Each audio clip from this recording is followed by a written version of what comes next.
Salama, vipi hali? Safi. Tunavyojua historia yenu hamjawahi kufungwa hapa nyumbani. Leo imekuwaje?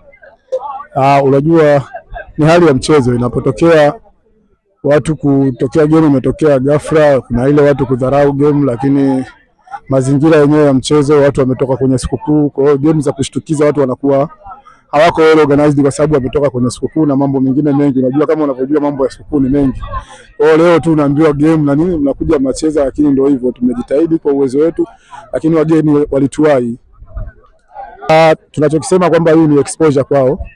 Kitoka pembeni ya mji unakuja mjini, kutoka wilayani unakuja mjini kucheza. Tunacheza na timu kubwa ya Biashara United Veterans.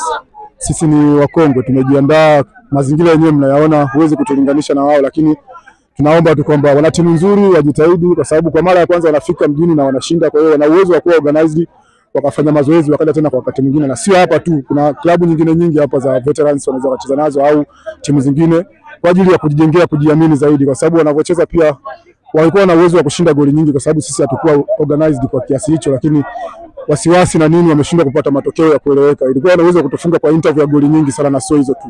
Nikushukuru sana. Asante sana.